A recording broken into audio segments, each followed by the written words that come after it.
Producers brace for a pre-winter blizzard as freezing weather continues across the northern plains. Winter storm watch has been issued in northwest Minnesota as the powerful storm nears. Joining us now is Minnesota Farm Bureau President Kevin Paap. And thank you very much for joining us, Mr. President. Let's start with an update on the conditions. What's happening right now? Well, right now it's pretty cloudy. It's trying to rain a little bit on and off, but Minnesota, it's true what they say. If you don't like the weather, wait a day or two, and it'll change. So beautiful day yesterday, not so nice today. What impact is this having on agriculture in the state? It's having a big impact on harvest. We are significantly behind on soybean harvest. Corn is behind as well, and we just need some warm weather, some dry weather, and some sunshine. We've got a long ways to go.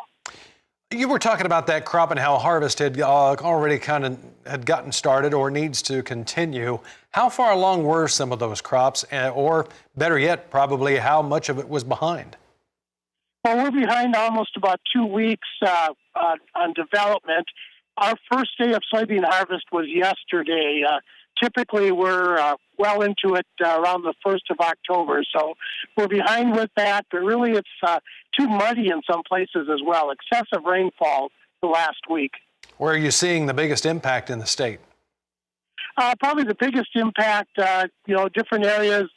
The wettest areas were prevented planting. Of course, not a lot to harvest there for the corn crop, but we're seeing different pockets here and there. Right in my area in southern Minnesota, we're just seeing delayed field work is the biggest obstacle.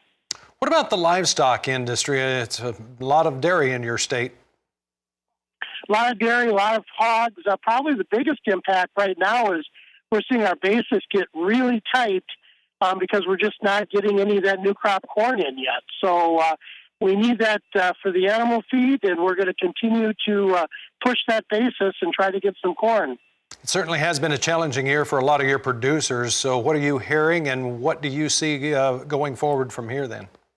A lot of financial and emotional stress. This is that time of year where when things aren't working perfect, we have a tendency to push it. We just need to be careful out there on the farm, and it'll be ready eventually. Exactly. Well, our thoughts and prayers go out to you folks and all of your producers and everybody affected by this. Minnesota Farm Bureau President Kevin Paap joining us here. Thank you very much.